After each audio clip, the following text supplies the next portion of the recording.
व्याख्यानमाला के इस कार्यक्रम में सर्वप्रथम डॉक्टर चिन्मय शेष मेहता सर अपना उद्बोधन देंगे।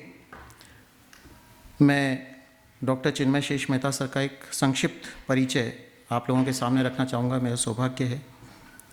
चित्रकार, शिल्पकार, आर्किटेक्चरल डिज़ाइनर, शिक्षक, चिंतक, कला मर्मज्ञ प्रोफेसर चिन्मय मेहता बहुआयामी प्रतिभा के धनी हैं। आप राजस्थान विश्वविद्यालय में ललित कला संकाय के डीन रहे, साथ ही राजस्थान ललित कला अकादमी के चेयरमैन पद को भी आपने सुशोभित किया। 2001 में आपको एशियन आर्ट बिनाले ढाका के लिए भारतीय अनुभाग के आयुक्त के रूप में नियुक्त किया गया, जहां आपने अंतर्राष्ट्रीय कला शिविर में भाग लिया और अंतर्राष्ट्रीय संगोष्ठी में अपना शोध पत्र प्रस्तुत किया। आप यूजीसी के ललित कला पैनल और विभिन्न महत्वपूर्ण समितियों के सदस्य रहे, साथ ही इंडियन म्यूजिक कांग्रेस के वाइस प्रेसिडेंट, विधानसभा भवन जयपुर के सौंदर्यीकरण की हाई पावर कमेटी के भी आप सदस्य रहे। केंद्रीय ललित कला अकादमी नई दिल्ली एवं संगीत नाटक अकादमी नई दिल्ली के कार्यकारी बोर्ड के सदस्य के रूप में भी आपने अपनी सेवाएं दी। कला के राष्ट्रीय पुरस्कार से सम्मानित प्रोफेसर मेहता निरंतर रचनाकर्म और देश विदेश में अनेक प्रदर्शनियां आयोजित करने के अतिरिक्त कला के शैक्षणिक संस्थानों के विकास में अपना महत्वपूर्ण योगदान देते रहे हैं। आपने राजस्थान में पहली बार ललित कला के पूर्ण विकसित संकाय की स्थापना और व्यावसायिक bachelor of visual art, master of visual art, B Mus और एम म्यूज़ जैसे पाठ्यक्रमों की स्थापना के लिए सदैव प्रयत्नशील रहे। इसके अतिरिक्त आप अनेकों प्रतिष्ठित राष्ट्रीय संस्थाओं के कार्यकारी बोर्ड के भी सदस्य रहे हैं। कला और संस्कृति के क्षेत्र में आज भी उतनी ही सक्रिय प्रोफेसर मेहता किसी भी चुनौती को स्वीकार करने में सदैव तत्पर रहते हैं। आप विगत कई वर्षों से आयाम संस्था के अध्यक्ष के रूप में राजस्थान की लोक कला मांडना के रिवाइवल के लिए प्रयत्नशील हैं। कला की जिस भी विधा में आपने कार्य किया, पूर्ण दक्षता के साथ किया। आपके माध्यम और विधा की विशिष्टता यही है कि आप निरंतर कुछ नया सौंदर्य खोजते रहे हैं। कैनवास, कपड़ा, दीवार या अन्य कोई विशाल भूखंड, आपकी कल्पनाशील और रचनात्मक दृष्टि उसे पेंटिंग, म्यूरल, बातिक और चौकी ढाणी में बखूबी तब्दील कर सकते हैं। आप जयपुर की चौकी ढाणी तथा ऐसे अन्य 6 एथेनिक विलेज रिसोर्ट्स के विभिन्न स्थानों पर डिज़ाइन कर चुके हैं। कल्पनाशील दृष्टि, सृजनात्मक सोच और गहन चिंतन और कला की गहरी समझ आपके व्यक्तित्व की विशिष्ट पहचान है। ऐसे श्रद्धेय श्री प्रोफेसर मेहता से मैं अनुरोध करूंगा कि आप आज हमें अपने उद्बोधन से लाभान्वित करें। सर। बहुत मित्रों, बहुत दिनों बाद इसे संवाद का अवसर मिल रहा है। It's after 20 years of my retirement I am facing a sort of situation when we have to talk about art. पिछली में जो उसमें आया था व्याख्यान में, तो वहाँ हमारे विभाग के एक मित्र हैं अभी नहीं, जेपी मीणा। उनको ये परेशानी महसूस हो रही थी कि सर हम इतना प्रयास करते हैं, इतनी स्टॉल लगाते हैं, इतने चित्र भी टांगते हैं, लेकिन जो दर्शक आता है वो संतुष्ट होकर नहीं निकलता है। उसके वो ये कहता है कि मुझे तो कुछ समझ में आता नहीं है, पता नहीं आप ये लोग करते क्या हैं। तो मैंने जाके सोचा कि क्या ऐसा हो सकता है कि हम इसका कारण ढूंढें, ये क्यों होता है। तो मैं जब विदेशों से यहाँ की तुलना करता हूँ तो ऐसी स्थिति वहाँ नहीं है। वहाँ जितने लोग सिनेमा देखने जाते हैं उतने ही लोग आपको गैलरी में मिलेंगे, शास्त्रीय कला के कॉन्सर्ट में मिलेंगे।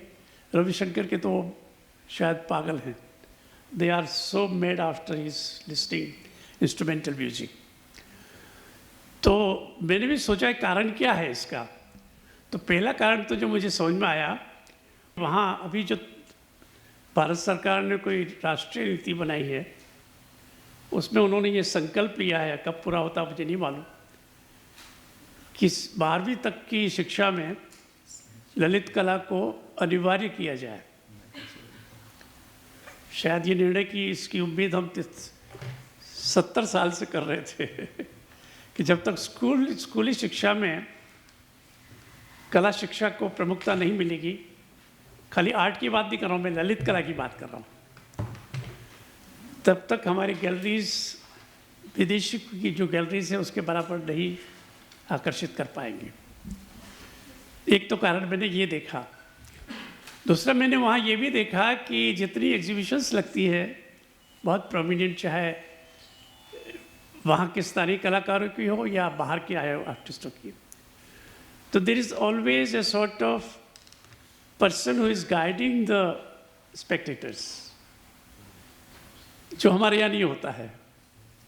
और ऐसा भी संभव नहीं है कि जो चित्रकार है वो हमेशा अपनी गैलरी में बैठा रहते हैं हमारे कलाकार वगैरह, उनसे जब सवाल पूछे जाते हैं तो बताते हैं, लेकिन एक जो बेसिक ओरिएंटेशन जो होता है वो ओरिएंटेशन हमारे यहाँ नहीं है। इत्तेफाक से मेरे कुछ पब्लिक स्कूल्स में जाने का मुझे मौका मिला, तो वहाँ एक जो इंटरनेशनल बोर्ड का जो कोर्स है उसमें उन्होंने ललित कला को बिल्कुल पश्चिमी देशों की तरह उतना ही महत्व दे रखा है। कंपल्सरी नहीं है, लेकिन वो they have a sort of a very short term orientation, you know. तो उनको से जब पूछा जाता है कि आप ये क्यों करते हैं यहाँ, तो वो कहता है वो हम ये नहीं सोचते हैं कि सारे लोग आर्टिस्ट बने, हम ये सोच करके ये क्लासेस लेते हैं कि वो कला का आनंद लेना सीखें। ये हमने अपने देश में अभी तक नहीं सिखाया। तो मैं ये सोचता हूँ कि शायद ये जो शिक्षा नीति में जो परिवर्तन आया है बहुत ही क्रांतिकारी परिवर्तन है, ये शायद बदलाव ला सकता है। इसके बाद तीसरी बात मेरे दिमाग में आ रही थी कि मैंने इत्तेफाक से स्पीक मेकर को यहाँ मैंने ही बुलाया था। एक संस्था है, कभी सुना हो कुछ लोगों ने, स्पीक मेकर एक संस्था है जो राष्ट्रीय और अंतर्राष्ट्रीय स्तर पे बहुत सक्रिय है, और वो स्पीक मेकर का काम यही था, और वो भी हमारे जैसे कला के लोगों ने शुरू नहीं किया, आईआईटी के एक प्रोफेसर ने शुरू किया, किरण सेठ करके नाम है उनका।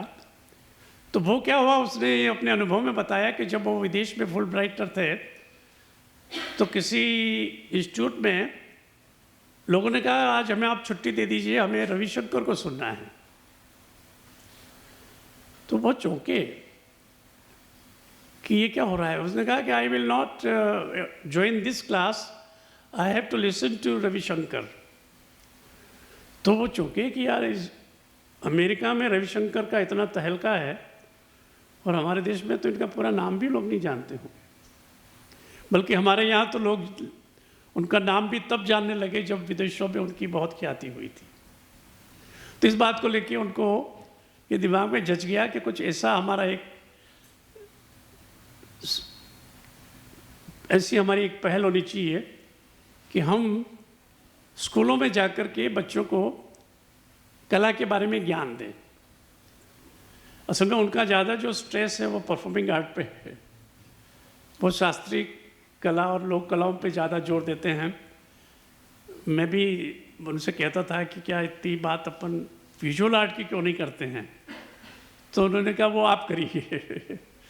दिस हाउ ही सजेस्टेड अस। मैं अभी भी सोचता हूँ कि उन्होंने इतने लोगों को शास्त्रीय संगीत सिखाया, सुनना सिखाया, कि आज उनको उनका जो अभियान है उसको सपोर्ट करने वालों की संख्या भी बढ़ गई है। I think must be active in Baroda also. अभी नहीं है, चलिए वो स्थिति बदल रही है। पर मुझे ये मालूम है करीब 150 इंस्टीट्यूशन से जुड़े हुए थे और उनकी कंसल्ट विदेशों में भी होती थी। तो मैंने ऐसे एक आध, चूँकि I was the coordinator for the state, तो मैं जब संस्था में जाता था तो वो बच्चे बड़े ध्यान से शिव कुमार शर्मा की को सुनते थे, उनकी बात को समझते थे और उनकी फिर लेक्चर डेमोन्स्ट्रेशन को भी बहुत अच्छे से समझ के आगे बढ़ते थे। And they used to ask a lot of questions also. तो इसी छोटी सी समूह में संगीत की बहुत सारी जानकारी बड़ी सहज भाव से ट्रांसफर होती थी। तो मैंने ये सोचा था कि शायद हमारे यहाँ एक दिक्कत, जो काम स्कूलों में नहीं हो सकता था वो काम स्पीक में की नहीं किया। तो ये जो सवाल उठाया गया कि इतनी मेहनत हम करते हैं, इतनी पेंटिंग्स को लगाते हैं, पर उसके जो अच्छे जो दर्शक होते हैं, गंभीर दर्शक हमारे पास क्यों नहीं होते हैं। तो मैंने सोचा कि ये इसी बात को लेकर के मैंने अपनी बातचीत की कि वो कारण क्या है। तो मेरे दिमाग में उसमें डिस्कस करूँ मैं अच्छे से। कारण ये है कि जब तक कला नेचुरलिस्टिक होती है, जिसमें फोटो रियलिज्म होता है, उसमें कोई असुविधा किसी को होती नहीं है। अच्छा लैंडस्केप है, अच्छा सूर्योदय है, बहुत सारे लोग खेती कर रहे हैं, मतलब अभी फोटोग्राफी भी इसीलिए बहुत पॉपुलर है कि उसको देखने के बाद किसी को कोई सवाल नहीं खड़े होते हैं। तो ये ज़्यादा जो दर्शक की जो असुविधा जो उत्पन्न हुई है वो हुई है एब्स्ट्रैक्शन से। जो काम आप बचपन से देख रहे हैं फोटोजेनिक है, फोटो रियलिस्टिक है, उसको तो आप देखते भी हैं, सोचते हैं ठीक है अच्छा लग रहा है। लेकिन फ्रांस में जो क्रांति आई कि why should I always be imitating nature, बल्कि ये जो art as imitation of nature की बहस वहाँ इतनी ज़्यादा हुई कि सारे चित्रकार सदियों तक उसी में लग गए। They wanted to be as real as they could. अब जब काम वो फोटोग्राफी ने शुरू कर दिया तो ये सवाल उठा कि अब हमारा काम क्या रहेगा। But should we do. हम 4-5 घंटे तक पोर्ट्रेचर बनाते थे, बहुत रियलिस्टिक, आँखों को ना सारी छाया प्रकाश में उसको अच्छे से ट्रीट करके अच्छी सुंदर पोर्ट्रेचर करते थे। वो काम आजकल फोटो का एक क्लिक करता है और वो उससे अधिक सुंदर बनाता है, उससे अधिक एक्यूरेट रिप्रोडक्शन है।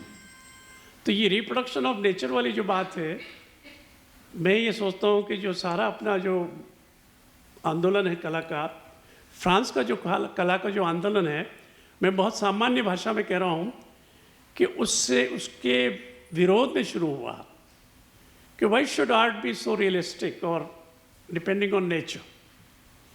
Can there be art without depending on nature. ये प्रश्न ये था, क्या कला को सामने रखे, प्रकृति को या जनजीवन को सामने रखे बिना भी कोई चित्र बनते हैं क्या, बन सकते हैं क्या। ये पूरा आंदोलन इसी का है।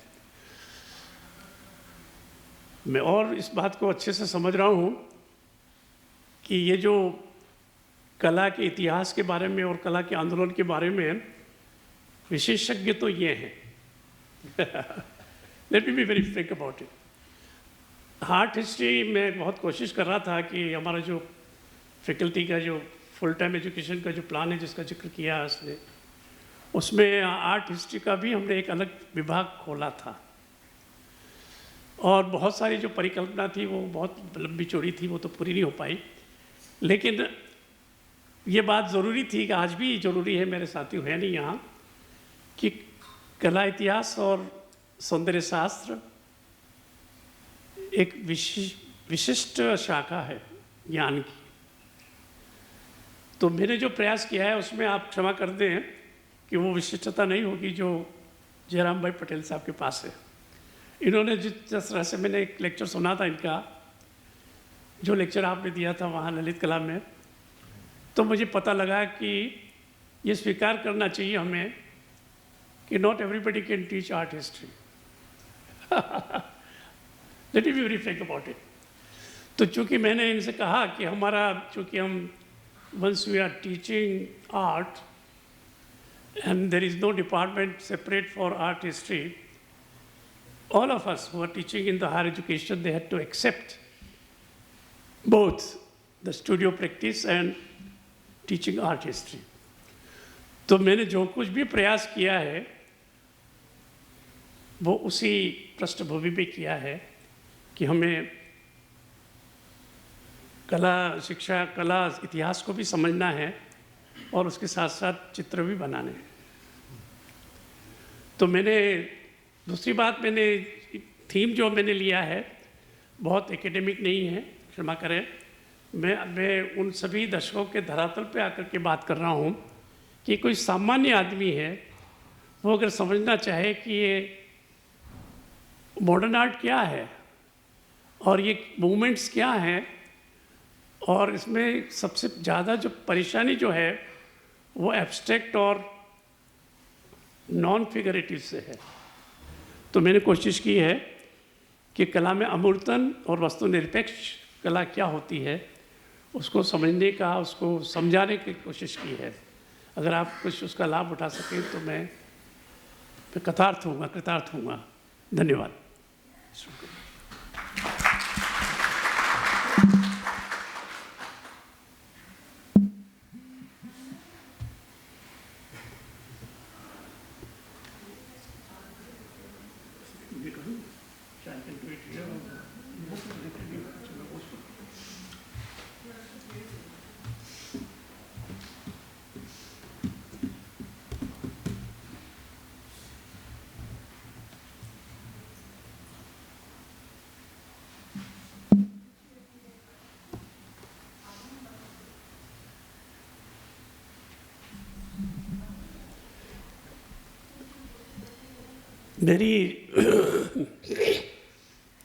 मेरा अभिमत है, जो मैंने कहा भी अभी आपको,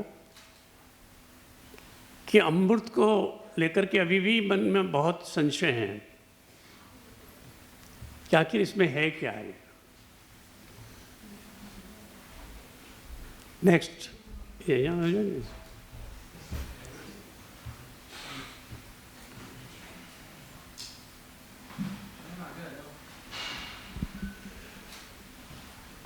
एक बात यह भी समझना चाहिए, कल मैं उस डिस्कशन में था तो उसमें बात आ रही थी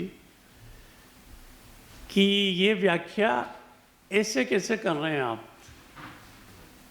ऐसे होनी चाहिए। तो मेरा अपना बहुत सारे सेमिनार्स में मैंने ये बात सुनी,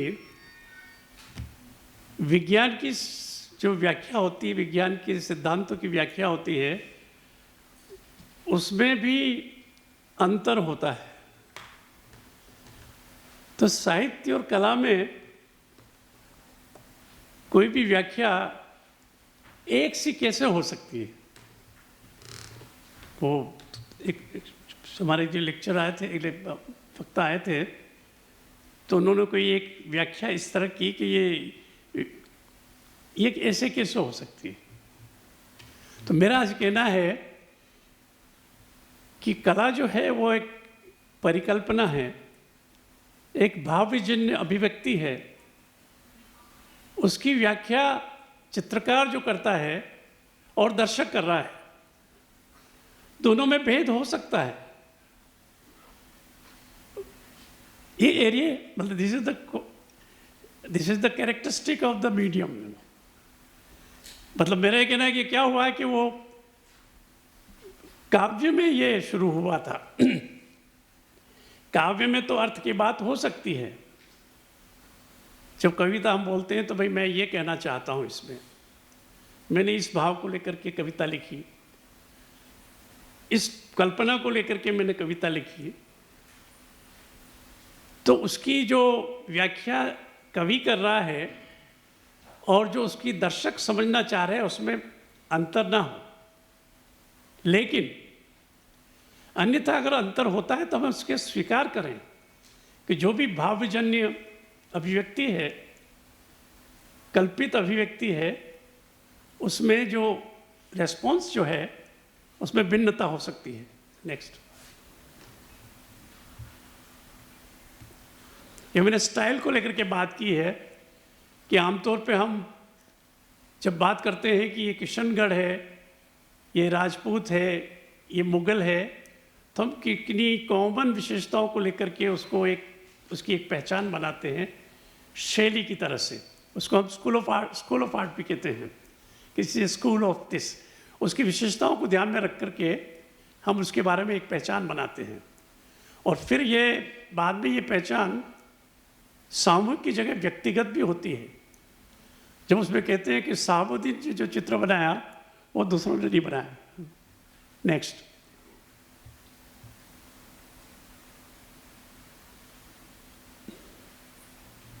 मतलब मैंने उदाहरण दिया इसमें कि रेनेसा के एक स्कूल है, पूरे की पूरी एक शैलीगत पहचान है, लेकिन उसमें मैं दिखाऊंगा चित्र में, उसमें भी Michelangelo is very different from Raphael, you know. तो शैली की जो पहचान वह सामूहिक भी है और व्यक्तिशय भी है। नेक्स्ट, ये बात भी मैंने साफ कही, कोई एब्सोल्यूट ट्रुथ की बात भी हो सकती है इसमें। नेक्स्ट, ये दो चित्र आप अच्छे से देखिए। एक राफेल का है, बहुत ही प्रचलित चित्र है उसका। उस समय शायद आपके प्रिंसिपल्स ऑफ पर्सपेक्टिव भी लागू होने लग गए थे। वेरी, मतलब इस सीन को देख के लगता है कि किसी व्यक्ति ने बहुत अच्छे वाइड एंगल से पूरा सीन लिया हुआ है। इसको देखने में किसी को परेशानी नहीं होती है, लेकिन उसके पास जो मैंने चित्र रखा है मोने का, इम्प्रेशनिस्टिक क्रिएशन है। वो जब उसकी एग्जीबिशन हुई थी इम्प्रेशनिज्म की, तो अपने यहाँ नहीं, वहाँ भी बहुत विरोध हुआ। There was a lot of discussion about it, कि how can art be like this?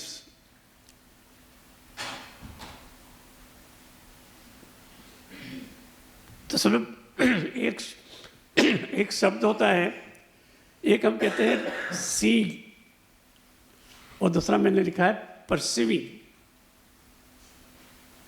Seeing और परसीविंग में भी डिफरेंस है। तो वो उससे जब पूछा गया, नेक्स्ट कर दो, ये दोनों मैंने एक रजा का लगाया है और एक दावी का लगाया है। तो ये जो दो चित्रों के बीच में जो असमानता है, विचित्रता है, वो हमारे दर्शकों को परेशान करती है कि इसको पेंटिंग कैसे कहें। Many of them don't accept Raza's work to be a work of art.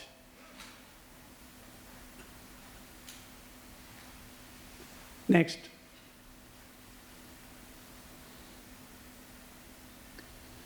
इसमें मैंने एक क्यूबिस्टिक वर्क रखा है, और मेरी ये मानना है कि क्यूबिज्म जो है उसने अमूर्तन का मार्ग प्रशस्त किया है।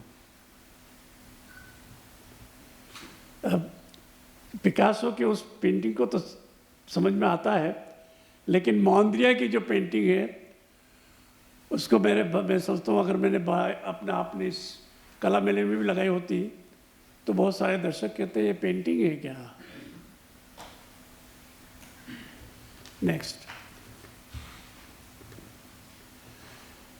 सबसे ज़्यादा जो बड़ा क्रांतिकारी परिवर्तन था वो इससे था।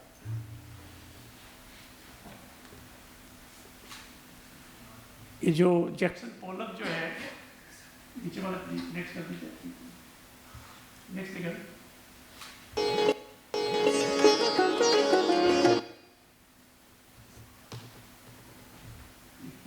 पीछे लिया था क्या होगा, पीछे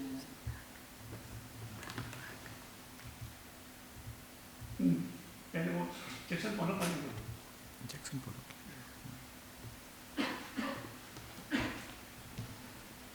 आप में से कितने लोग हैं जो इसको पेंटिंग नहीं मानते? आई वॉन्ट टू, हाँ कितने मानते हैं इसको painting? How many of you can accept it as a piece of art? Frankly I don't know, you want to have a very be very genuine, you want to have a dialogue direct. उठो बेटा, बच्चे उठो, हाँ बताओ क्यों नहीं मानते आप पेंटिंग इसे? जा सकते इसके पास माइक दे देंगे, डायलॉग। हाँ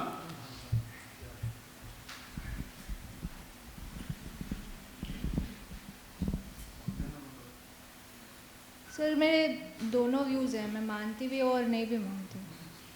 मानते किस लिए आप नहीं मानते? मानती इसलिए क्योंकि इसमें कलर्स यूज़ हुए तो ऑफ कोर्स पेंटिंग है ये, और नहीं इसलिए क्योंकि मॉडर्न आर्ट मुझे समझ नहीं आता।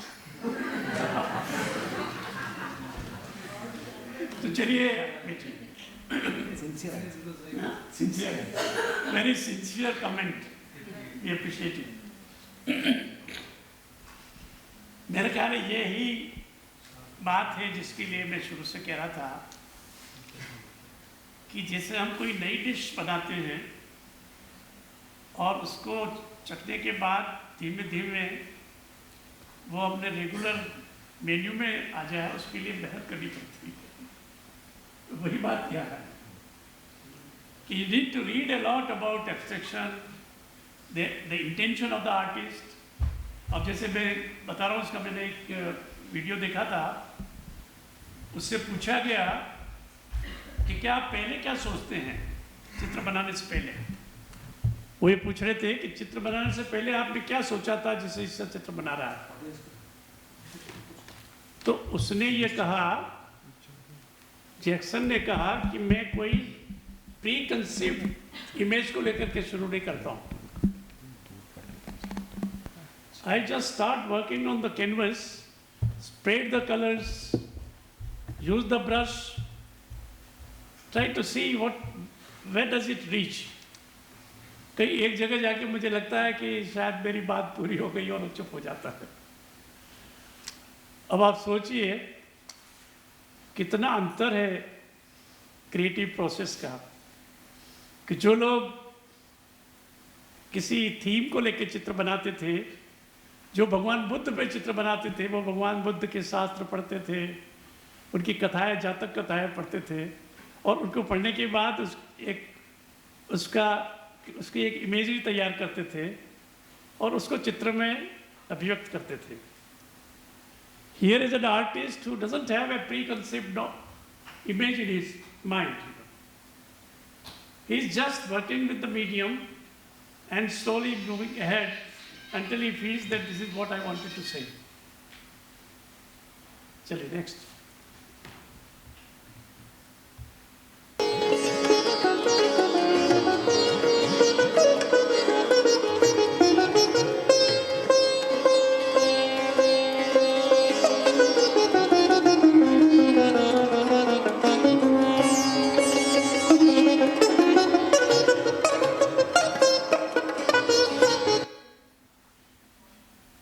बहुत बड़ा वैन गो पोस्ट इम्प्रेशनिस्ट है, उसने अपने जो भाई को पत्र लिखा था उसमें ये जिक्र किया था उसने कि चित्रकला कला भी अब धीमे धीमे संगीत की तरह अमूर्त होती जा रही है। तो संगीत के बारे में मैंने चाहता था कि आप जो वो सितार बज रहा है, तो सितार में से कोई हम आकृति नहीं खोजते हैं, कोई विषय नहीं ढूंढते हैं, प्योर एब्स्ट्रैक्ट है। तो ये बात भी उठी कि जब अगर संगीत तो अमूर्त हो सकता है तो कला क्यों नहीं। नेक्स्ट।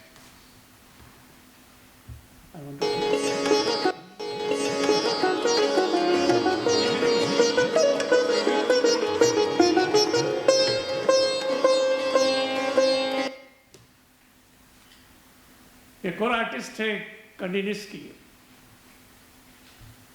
उनकी तो किताब भी है स्पिरिचुअलिटी नाम। He was basically A an advocate, I will attorney.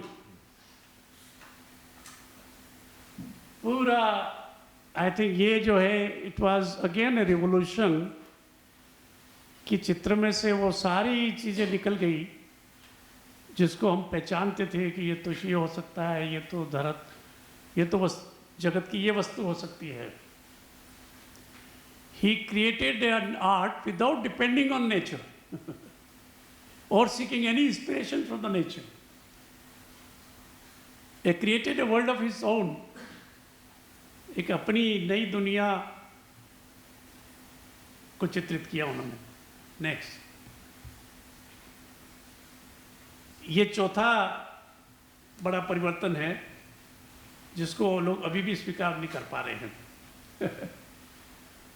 और इसमें ये बात हुई कि सिर्फ चित्र और मूर्ति की बात नहीं है, समन्वय सिर्फ चित्र और मूर्ति का नहीं है, सभी कलाओं का कॉम्बिनेशन है कि वो आप चित्र भी बना सकते हैं, उसके पास एक स्कल्पचर भी रख सकते हैं, उसके पीछे एक अच्छी म्यूजिक को भी कर सकते हैं। तो this is the latest in the history of modern art. इसको हम पोस्ट मॉडर्न आर्ट बोलते हैं। ये अपने आप में इतना आसान नहीं इसके बारे में बात करना है, आप कभी पोस्ट मॉडर्निज्म निकाल के गूगल पे पढ़िएगा। नेक्स्ट ये भी डिस्कस करूँ।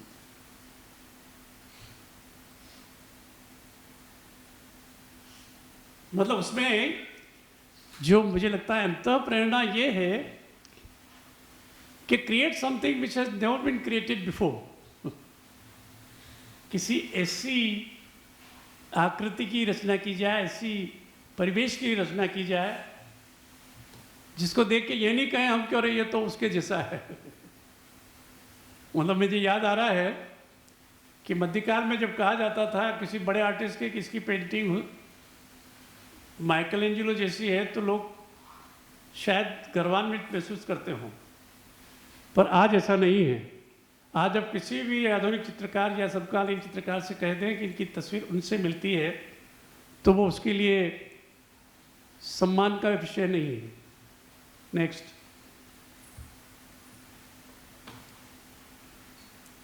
क्योंकि मैं आपके लिए समय रखना चाहता हूँ, तुम थोड़ा सा जल्दी करते हैं। यहाँ आप देख सकते हैं, ये मैंने बहुत मेहनत से ढूंढा है, ये जेम शैली नहीं, सॉरी ये वो पीपीटी में रह गया। ये क्या है कि मैं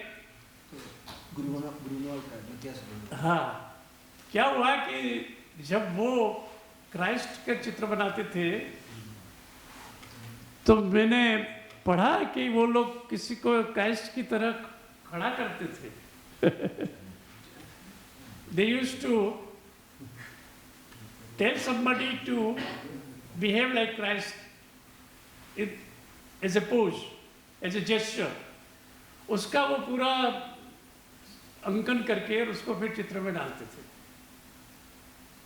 पर ये जो है ये हमारे इसमें नहीं हुआ, भारतीय पद्धति में। भारतीय पद्धति में आपको देख करके ऐसा नहीं लगता है कि किसी को सुला करके और उसकी स्केच बना के किया होगा। This is what I say, the transformation rather than imitation of this. ये परिकल्पित रूपांकन है। ये कुमारस्वामी ने भी कहा था कि भारतीय चित्रकला की विशेषता ये है वो प्रकृति का रूपांतरण करते हैं। ट्रांसफॉर्मेशन है ना? तो ये बात समझने की ज़रूरत है कि जब हम भारतीय चित्रकला को समझना चाहें और उसको यूरोपीय चित्रकला से थोड़ा सा उसका अंतर समझना चाहें तो ये कुमारस्वामी की बात बहुत बढ़िया लगती है। नेक्स्ट, कितना टाइम हो गया? हाँ, इसी बात को और ज़्यादा अच्छे से व्याख्यायित करने के लिए मैंने ये दो चीज़ें रखी है। और मेरा ये दावा है कि इटली की जो मोनालिसा है वैसी महिला इटली में उस समय देखी जा सकती थी, लेकिन किशनगढ़ की ये जो बनी ठनी है ये किशनगढ़ में कभी आपको देखने को नहीं मिल सकती थी। तो क्या बात थी? बात ये थी कि एक सुंदर ऐसी नारी का चित्र बनाना चाहते थे जिसको रीतिकाल के कवियों ने व्याख्यायित की थी। It was the poetic transformation of painting. विदेशी इस पे पागल हैं, वो आज भी समझना चाहते हैं कि what was the process of deriving this kind of form. Next, ये भारतीय दोनों चित्र हैं। मुझे नहीं लगता है कि वो पद्मपाणि का जो चित्र है किसी ने सामने बैठ करके उसका पोर्ट्रेचर बना करके पेंट किया होगा। This is how they perceived, this is how they perceive the form of Buddha. मतलब मुझे अभी भी ये लगता है कि अजंता के चित्रों का जो डेलिनेशन ऑफ फॉर्म है, it's a lot of inquiries. और दूसरा एक जैन चित्र का मैंने दिया है, यह भी पाश्चात्य परंपरा से बिल्कुल भिन्न है। और उसमें जो देखिए आप, आंख बाहर निकली हुई है, जो पिकासो की पेंटिंग में भी नजर आती है। नेक्स्ट, ये दो चित्र मैंने लिखे हैं। इसमें ये जहांगीर वाला जो है, थोड़ा मैंने स्पेलिंग करा था, जहांगीर वाला जो है वो जहांगीर पीरियड की जो जहांगीर का पोर्ट्रेट है।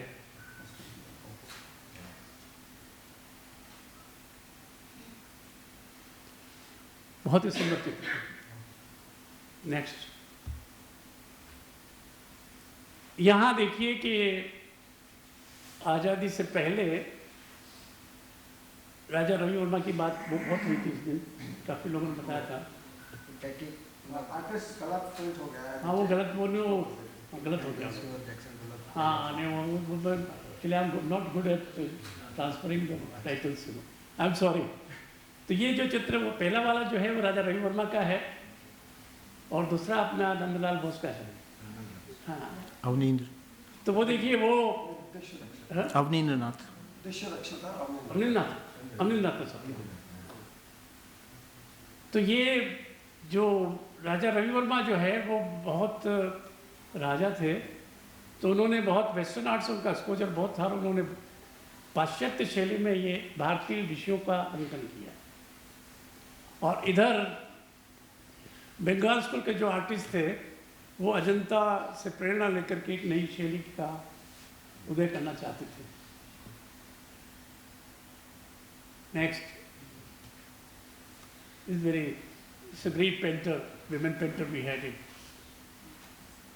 और उन्होंने भी शिक्षा उनकी फ्रांस में हुई थी, लेकिन वो भारत आकर के अपनी स्थानीय कला शैलियों का अध्ययन करती रही, और बाद में उन्होंने एक नई शैली का सृजन किया। नेक्स्ट,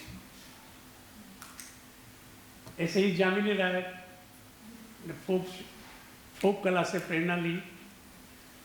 वहाँ की कालीघाट के जो फोक कला है उससे इंस्पायर होकर के एक बने। He was very popular in west, बाहर लोगों ने बहुत पसंद किया। नेक्स्ट, ये मैंने पहले भी बताया था, रजा साहब है। इसको तो मेरे ख्याल है काफ़ी लोग स्वीकार कर लेते हैं कि इसकी अंतर प्रेरणा जो है वो अपने भारतीय तंत्रा से है, पर एब्स्ट्रैक्शन है। अब इसमें कोई मीनिंग ढूंढने की चेष्टा करेगा तो उसको सफलता नहीं मिलेगी। You have to appreciate it as part of abstraction rather than illustration. Next, ये दोनों चित्रकार जो है शुरू में बहुत ही मॉडर्न थे, स्ट्रेंजली मॉडर्न, और आजकल इन्होंने they have moved to taking inspiration from the indigenous tradition. Next, ये वो स्लाइड नीचे आगे दिखाना चाहता था कैसे वो पेंट करता था। This is how Jackson used to treat his canvas. ज़मीन पे बिछा करके फिर रंगों का रंगों के साथ खेलता था, होली खेलता था। Really really. नेक्स्ट, ये मैंने ये भी चाहा था बताने का कि इन्हीं सारी परंपराओं से लेके हम लोग कैसे कोशिश करते थे। ये मेरा फॉर्मेशन पीरियड है। नेक्स्ट आयुर्वेद है। ये 12 साहब ने खूब हमें लैंडस्केप करवाए थे। नेक्स्ट,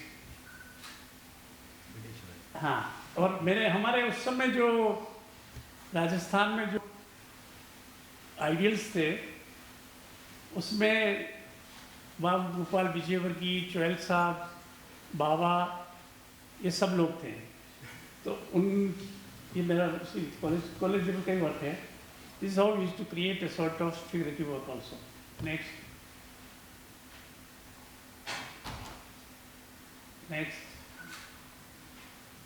ये मैंने पहली एग्जीबिशन वहाँ की थी आईफेक्स में। तो ये पैराडाइम हमारे हाथ में था कि हम उसको फिगरेटिव बनाएं कि नॉन फिगरेटिव बनाएं। तो हम लोगों ने दोनों तरह के वर्क वहाँ एग्जिबिट किए थे। तो Charles फावरी appreciated this kind of work, but Keshav Malik did not like it. Next, ये सारा दिन मैंने फिगरेटिव वर्क किया। नेक्स्ट, ये खूब बनाया था। नेक्स्ट, तो Keshav Malik was admiring this kind of work. मतलब उस समय अगर आप सारा काम फिगरेटिव करें तो लोग कहते हैं तो ट्रेडिशनल आर्टिस्ट है। This is how we can experimenting with the medium. Next,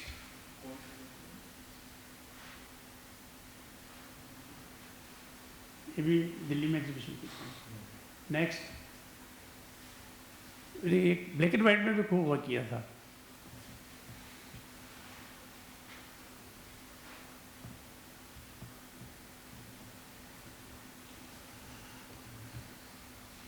इसमें इस तरह के कलेक्शन में है। नेक्स्ट, पर मैं आपसे एक बात और साफ कहना चाहता हूं कि we were kind of divided people.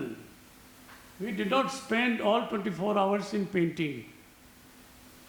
We are doing many things. Next, ये मैंने जो रिलीफ म्यूजियम बनाया उनकी वो सारी। नेक्स्ट आ जाए तो बाद में देखिए। नेक्स्ट, ये डाणियाँ जो बनाई। नेक्स्ट, ये मैंने रिलीफ म्यूरल बहुत बनाए हैं।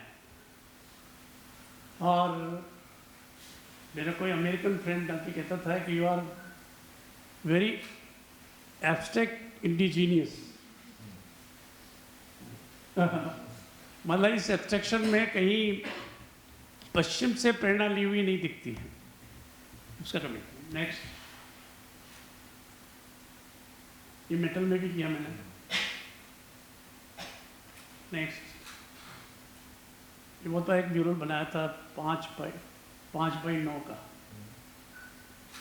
ऑल्टरनेटिव एनर्जी डिपार्टमेंट है। नेक्स्ट, ये ग्लास म्यूरल है और 10x10 के 2 ग्लास के ऊपर हमने पेंट किया है। और हम उसको खुद ही उसको उठने के बाद ही पूरा देख पाए थे। यहाँ ऐसी संस्था है फॉर्मेटिव इंडिया की। ये आपको नटराज में मिल जाएगा। पर इसमें भी कोशिश यही है कि देश परंपरा से कैसे हम प्रेरणा ले सकते हैं। नेक्स्ट,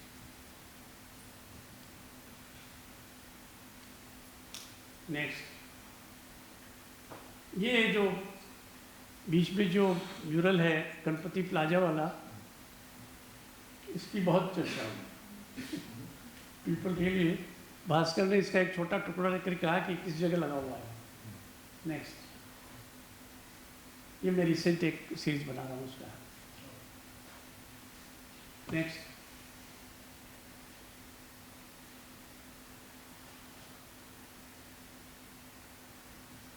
ये जो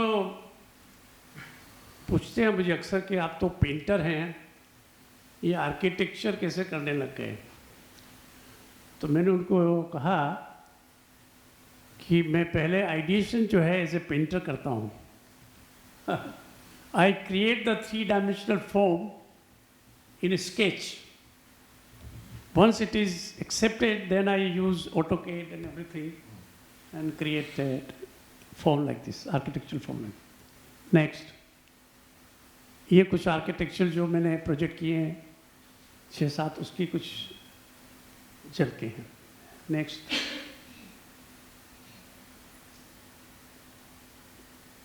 ये चौकीडानी के सामने है ये दरवाजा. नेक्स्ट.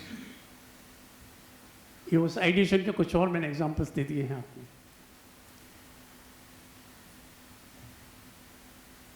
नेक्स्ट.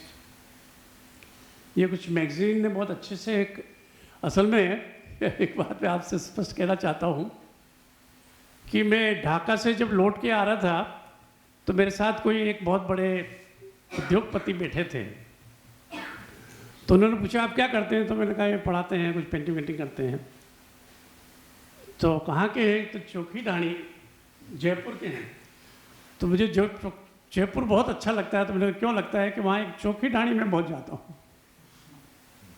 तो वहाँ मुझे ये एहसास हुआ कि 3D और 2D क्रिएशंस में बेसिक डिफरेंस क्या होता है.